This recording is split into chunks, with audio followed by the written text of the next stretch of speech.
Ya, Assalamualaikum warahmatullahi wabarakatuh. Selamat pagi untuk adik-adik mahasiswa penempuh mata kuliah Sintaksis Bahasa Indonesia 1. Pagi hari ini kuliah perdana pada semester Gasal 2020-2021. Nah, untuk mata kuliah Sintaksis 1 ini dibagi dua kelas, yaitu saya sendiri yang kelas sekarang, kemudian berikutnya kelasnya Pak Budi, masing-masing membawa satu kelas. Oke, baiklah untuk pagi ini kuliah sintaksis ini merupakan kuliah yang beda dengan kuliah biasanya karena sudah kena aturan COVID sehingga kita tidak bisa bertemu langsung. Untuk mengganti pertemuan ini kita lakukan secara online tetapi masih bisa bertatap muka sehingga kita bisa berkomunikasi, bisa bertanya, bisa apa yang kita sampaikan nanti bisa sampai ke kalian semua. Baiklah, materinya kita buka, ada di file.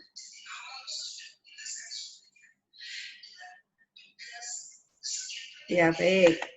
Apa toh sintaksis itu merupakan mata kuliah sebagai lanjutan dari mata kuliah morfologi. Oleh karena itu, syarat menempuh mata kuliah sintaksis 1 harus sudah lulus morfologi, mata kuliah morfologi maksudnya. Nah, pada saat ini Bu Asrumi memberikan gambaran bahwa sebenarnya sintaksis itu tidak bisa lepas dari linguistik, yaitu ilmu tentang bahasa. Nah, ilmu tentang bahasa. Secara mikro, ilmu tentang bahasa itu ya ilmu internal bahasa mencakup fon, bunyi-bunyi digabung menjadi kata yang dipelajari dalam morfologi, kemudian kata-kata disusun menjadi frase, clause, dan kalimat serta wacana, itu dipelajari dalam sintaksis, sedangkan makna yang terkandung di dalam unsur-unsur gramatik yaitu kata, frase, clause, kalimat itu dipelajari semantik. Ya. Baiklah, secara mikro. Secara makro, linguistik itu merupakan gabungan atau merupakan ilmu gabungan dari bahasa dengan ilmu-ilmu lain secara makro. Yaitu ada sosiolinguistik, gabungan antara ilmu sosiologi dan linguistik, kemudian ada psikolinguistik, gabungan psikologi dan linguistik, ada forensik linguistik, ada gabungan antara ilmu hukum dengan linguistik, dan lain-lain, secara mikro dan secara makro. Baiklah, oleh karena itu belajar sintaksis merupakan cabang linguistik, salah satu cabang linguistik, bidang gramatik. Ya, baik. Bagian dari linguistik mikro gitu. Masih atas. Oke. Kemudian selain bersyarat tadi menempuh morfologi dulu, sebenarnya sintaksis itu selain cabang linguistik merupakan ilmu apa? Kalau fonologi, logi itu ilmu, fon bunyi ya, ilmu tentang bunyi-bunyi bahasa. Morfologi, logi ilmu, morfem, ilmu tentang morfem, seluk-beluk pembentukan kata. Sementara sintaksis berasal dari bahasa Belanda sintaksis, dalam bahasa Inggrisnya syntax, merupakan cabang linguistik. Sekali lagi cabang linguistik. Jadi sintaksis itu cabang linguistik atau ilmu bahasa yang membicarakan seluk-beluk wacana, kalimat, clause, dan frase yang berbeda dengan morfologi. Morfologi itu cabang linguistik juga yang mempelajari seluk-beluk bentuk kata dan morfem. Misalnya ada bentuk tuturan yang berbunyi, seorang pelajar sedang belajar di perpustakaan. Nah, seluruhnya gabungan dari kata seorang, gabungan dari pelajar, ditambah sedang belajar di perpustakaan, itu merupakan sebuah tuturan yang berbentuk kalimat. Ya, itu salah satu yang dipelajari di dalam sintaksis. Nah, di dalam sintaksis juga ada funktor-funktornya, ada kategorinya, dan seterusnya. Untuk belajar berikutnya, ini pengertian sintaksis itu kalimat sebagai cabang sintaksis atau bagian dari sintaksis. Kemudian kalau karena apa kalimat itu ada predikatnya. Kemudian kalau frase gabungan kata tidak ada predikatnya. Nah, dikatakan kalimat mengapa seorang pelajar dan belajar di perpustakaan karena terdapat intonasi final, ada tanda titik itu. Untuk intonasi final itu tidak hanya titik sebenarnya, ada titik, ada tanda tanya, ada tanda seru, ada tanda titik. Nah, salah satu intonasi final dalam contoh kalimat itu seorang pelajar sedang belajar di perpustakaan adalah berupa tanda titik. Ciri yang kedua, terdiri atas satu klausa. Dikatakan klausa jika memiliki predikat. Nah, seorang pelajar subjek sedang belajar predikat di perpustakaan keterangan. Karena di situ ada predikatnya, satu P, itu disebut klausa. Dan masing-masing fungsi terdiri atas frase atau kelompok kata gabungan kata yang tidak membentuk makna baru. Oke, itulah dari gambaran sintaksis dengan contoh-contoh kalimat. Nanti akan dijelaskan. Alat-alat sintaksis itu apa saja? Ada beberapa yang dimaksud alat-alat ya seperti bukan alat-alat yang bengkel. Alatnya bengkel itu bisa palu, paku, dan seterusnya. Ini alat sintaksis itu maksudnya ialah alat-alat untuk menghubungkan kata-kata menjadi kelompok kata dengan struktur tertentu. Sedangkan yang dimaksud dengan struktur ialah hubungan antara setara dan bertingkat dari kelompok tersebut. Alat sintaksis itu ada 4 macam, urutan kata, bentuk kata, intonasi, partikel atau kata tugas. Sekali lagi bahwa sintaksis memiliki alat-alat yaitu urutan kata. Urutan kata itu SP-nya di mana? Bisa S duluan, bisa predikat duluan, bisa keterangan duluan. Bentuk kata, ya bentuk kata, bentuknya nominal, verba, dan seterusnya. Intonasi, tadi intonasi final, intonasi antara bisa koma, titik koma, dan seterusnya. Partikel atau kata tugas, misalnya partikel lah kata kun, sedang, dari, pada, dan seterusnya. Nah, gambaran pengertian sintaksis dan alat-alat sintaksis. Ini masuk inti sebenarnya. Nah, sekali lagi tadi alat-alat sintaksis ada 4, diuraikan ada urutan kata. Mana yang dimaksud urutan kata? Karena berubah bentuk urutannya, maknanya sudah berbeda. Urutan kata untuk menentukan makna gramatikal dalam suatu bahasa. Dan untuk mengetahui intonasi dan penjelasan dalam suatu bentukan bahasa, mungkin bisa bolak-balik sesuai dengan kaidah bahasa yang bersangkutan. Tapi maknanya beda. Misalnya, tinggi gunung dengan gunung tinggi. Susunan tinggi gunung beda dengan gunung tinggi. Contoh 3 jam beda dengan jam 3. Saya menyuruh Ani berbeda dengan Ani menyuruh saya. Ini maksudnya urutan kata. Artinya urutan kata dalam struktur gramatika yang ada dalam bentuk frase, dalam bentuk klausa, dalam bentuk kalimat. Nah, urutannya beda, maknanya berbeda. 2, bentuk kata itu maksudnya apa? Bentuk kata merupakan alat sintaksis yang pada umumnya berupa afik yang dapat menunjukkan makna gramatikal yang bermacam-macam. Yang bentuk kata. Oleh karena itu, untuk mencapai adanya makna gramatikal yang berbeda antara bentuk bahasa yang satu dengan bentuk bahasa yang lain, tidak harus mengubah urutan kata, tetapi dapat juga dengan mengubah bentuk kata. Misalnya, kata membawa itu menjadi dibawa. Ini membawa sebagai bentuk aktif, dibawa bentuk pasif. Mencubit menjadi dicubit. Ini mestinya bentuk dari aktif menjadi pasif.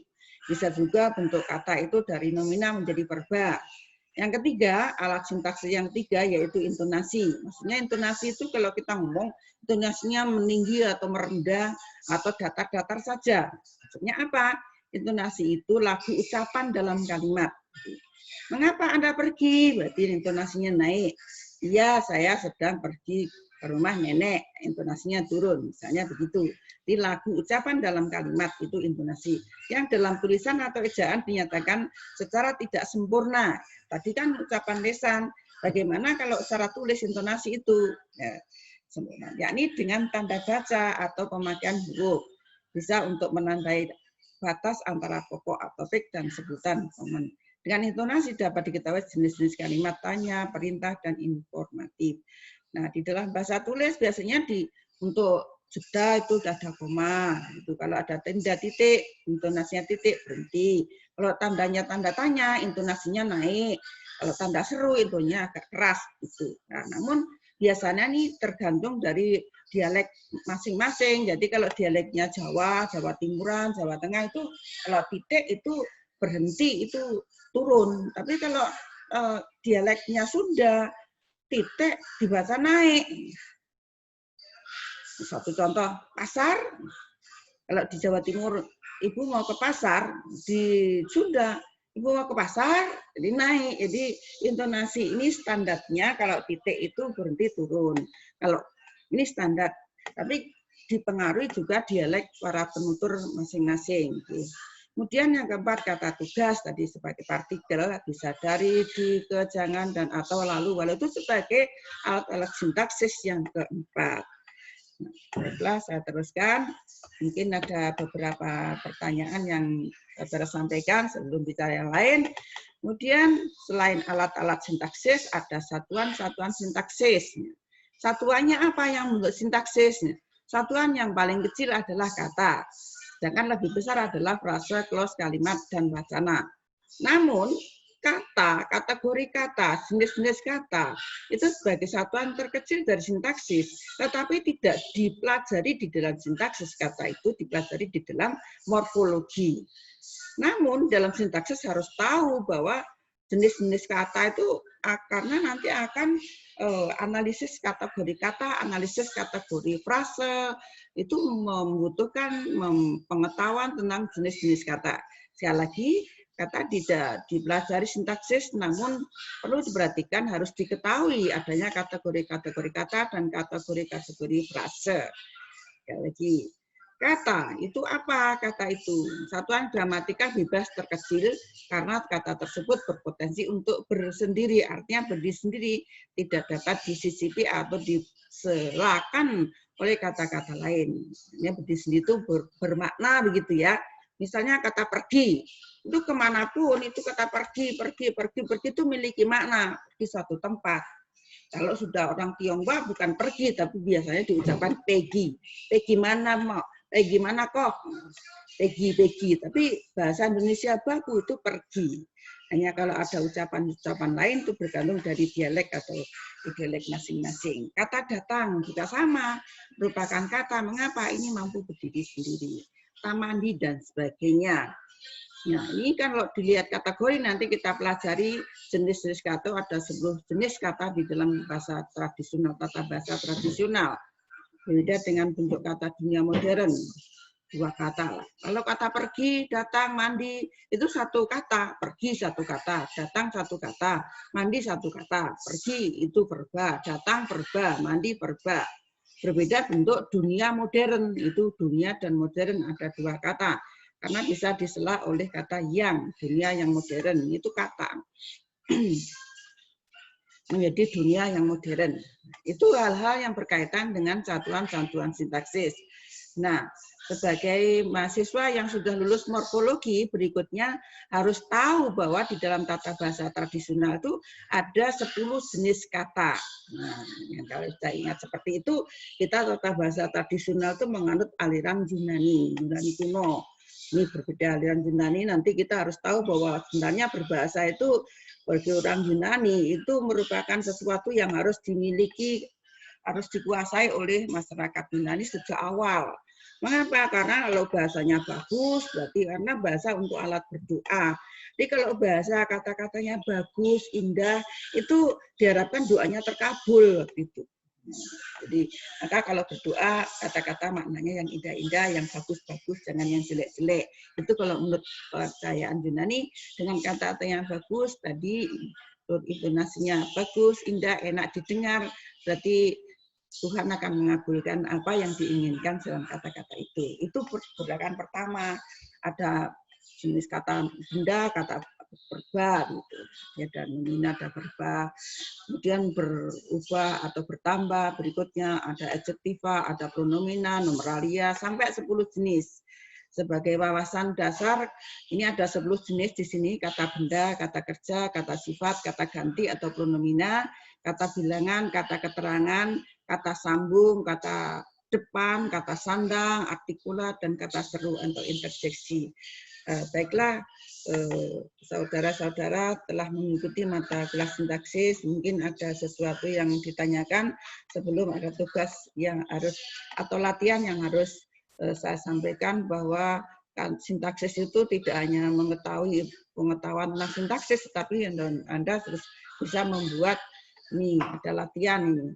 Adik berbaju merah, latihannya. Itu tergolong apa? Oh, tergolong glosa kalimat. Oh, tergolong apa? Adik berbaju merah, adik subjek berbaju predikat, merah pelengkap. Bukan objek tapi pelengkap. Nanti kita bicara fungsi, kategori, dan peran. Adik berbaju merah, saya berbaju putih. Nah, ini adik berbaju merah, glosa, saya berbaju putih, glosa. Jadi kalimat ini ada dua glosa, yang B. Yang A itu berupa klausa dan bisa dikatakan kalimat. Adik yang berbaju merah itu cantik. Nah, adik yang berbaju merah adalah subjek, cantik, predikat. Oke. Dewi, anak Pak Dedi sedang belajar matematika. Dewi subjek, Dewi anak Pak Dedi subjek sedang belajar predikat, matematika objek pelengkap. Dia dokter, dia subjek, dokter predikat. Orang yang berbaju putih itu dokter, berarti subjek dan predikat.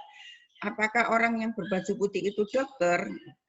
Nah, itu juga kalimat di sini. Nanti kalimatannya ada dokter, ada seru. Itu walaupun hanya satu predikat, tapi sudah kalimat, namanya kalimat minor. Bapak sedang kemana? Ke Surabaya. Itu juga kalimat walaupun keterangan. Sari, saya, itu juga kalimat walaupun hanya satu kata.